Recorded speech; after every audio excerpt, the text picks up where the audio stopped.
Allez, cette fois, nous rentrons dans le concret. Nous allons créer notre toute première application J2E.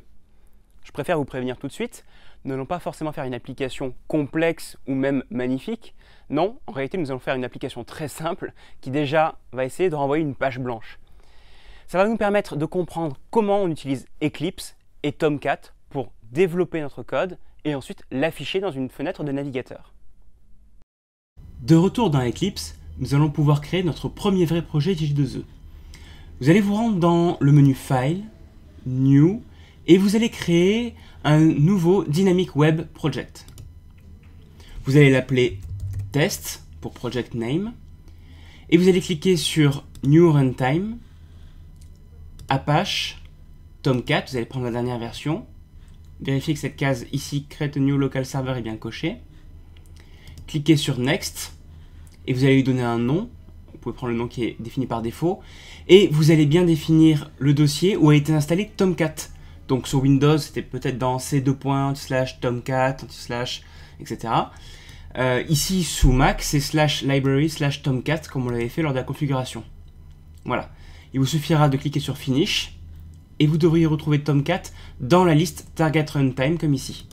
Apache Tomcat. Voilà. Une fois que c'est fait, vous pouvez cliquer sur Finish, et votre projet est créé. Vous devriez le trouver ici, sur la gauche de votre écran. Maintenant que notre application est créée, nous allons pouvoir voir sur le côté l'ensemble des fichiers et des dossiers qui le constituent. Vous allez voir, pour une application J2E, en particulier sous Eclipse, il y a un dossier Web Content qui ensuite contient Meta-Inf et Web-Inf. En fait, ce dossier Web-Inf est incontournable dans toutes les applications J2E, et le dossier Web Content, lui, est créé par Eclipse simplement pour son organisation personnelle. Dans Java Resources, vous avez aussi un dossier SRC. Et en fait, tout va plus ou moins se passer par là. Dans SRC, vous allez écrire vos classes Java, donc votre code en langage Java. Et à l'intérieur de Web Content, vous allez placer vos fichiers HTML, CSS, JavaScript, JSP aussi, qui sont nos fichiers HTML un peu améliorés par J2E. Et puis dans le dossier WebInf, vous placerez des fichiers de configuration. Et dans le sous-dossier lib, vous placerez vos bibliothèques si vous voulez utiliser des bibliothèques externes pour ajouter des fonctionnalités supplémentaires à votre projet. Alors, ce qu'on va faire, c'est qu'on va simplement rajouter un fichier index.html à la racine de Web Content en faisant un clic droit sur Web Content, puis on va en faire New File ou directement même HTML File, puisqu'on va faire un fichier HTML. On va l'appeler index.html, cliquez sur Finish, voilà. Et à l'intérieur, on va écrire du code en langage HTML. Finalement, une page HTML tout à fait classique. Alors là, je vais coller un petit code HTML5. Voilà. Il n'y a rien de particulier, hein, simplement un titre, un petit paragraphe. J'enregistre. Très bien.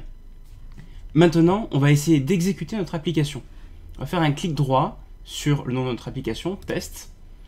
Et puis, nous allons faire un run as, run on server. Voilà.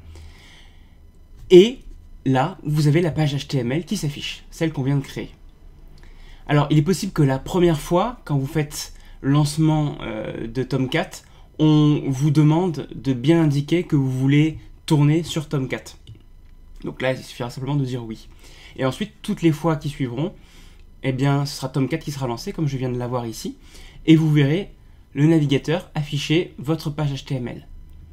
Alors, vous dites certainement, c'est un peu tout ça pour ça paraît un petit peu compliqué, toute cette structure, juste pour afficher une page HTML. Oui, mais au moins nous avons installé tous les logiciels nécessaires, nous sommes prêts, nous sommes configurés, et dans les prochains chapitres, nous allons pouvoir nous intéresser plus précisément au code Java, et en particulier au contrôleur, la partie C de MVC, pour coder nos premières servlettes en J2E.